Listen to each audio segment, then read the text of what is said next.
দেশের ক্রীড়াঙ্গনে এক ঐতিহাসিক অধ্যায়ের সূচনা হলো। খেলাধুলাকে শুধু শখ বা বিনোদন নয়, বরং একটি মর্যাদাপূর্ণ পেশা হিসেবে প্রতিষ্ঠিত করার লক্ষ্যে আজ জাতীয় ক্রীড়াবিদদের বেতন কাঠামোর আওতায় ক্রীড়া ভাতা ও ক্রীড়া কার্ড কার্যক্রমের উদ্বোধন করেছেন প্রধানমন্ত্রী তারেক রহমান। প্রধানমন্ত্রীর কার্যালয়ের শাপলা হলে এটি ছিল বাংলাদেশের ক্রীড়াঙ্গনের জন্য নতুন এক সকাল। ক্রীড়া হলে পেশা, পরিবার পাবে ভরসা। এই প্রতিপাদ্যে প্রথম দফায় বিভিন্ন খেলার 129 জন খেলোয়াড়কে বেতন কাঠামোর আওতায় মাসিক 1 লাখ টাকা করে ভাতার সঙ্গে ক্রীড়া কার্ড দেন প্রধানমন্ত্রী তারেক রহমান। আন্তর্জাতিক পর্যায়ে সাফল্য অর্জনকারী ক্রীড়াবিদদেরও পুরস্কার দেন তিনি।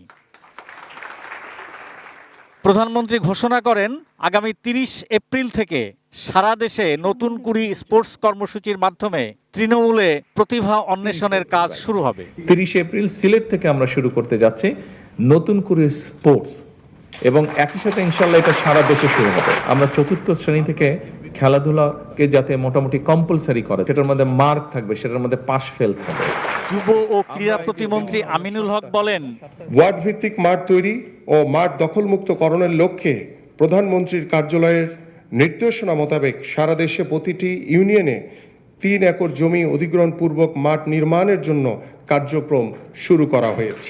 জানুয়ারি 2025 থেকে ফেব্রুয়ারি 2026 পর্যন্ত আন্তর্জাতিক অঙ্গনে ব্যক্তিগত ও দলগত সোনাজয়ী, রূপাজয়ী এবং ব্রোঞ্জজয়ীদেরও পুরস্কার দেয়া হয়।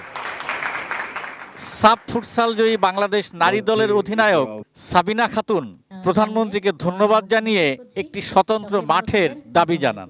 সাবিনা, তোমার যে মাঠের দাবিটা, এটা আমরা প্রক্রিয়াটা অলরেডি শুরু করেছি, মোটামুটি ভাবে শেষ হয়ে এসছে কাজটা। তোমাদেরকে একটা সিকিউর জায়গায় মেয়েরা যাতে প্র্যাকটিস করতে পারে, খেলতে পারে, সেইটা মোটামুটি মাঠটার সিলেকশন সবকিছুই হয়ে গেছে। প্রধানমন্ত্রী ক্রীড়াবিদদের বলেছেন, নতুন সোনালী প্রহরের অগ্রদূত। সরকারের সার্বিক প্রণোদনা পেয়ে ক্রীড়াবিদরা সামনের দিনে অজস্র সোনালী সাফল্যের গল্প লিখবেন, এই আশায় বুক বাঁধছে বাংলাদেশ। পেশাদার খেলোয়াড়ি জীবনে আপনারা কোনো রাজনৈতিক দল বা গোষ্ঠীর প্রতিনিধি নন। পবিত্র কুণ্ডু, এটিএন নিউজ, ঢাকা।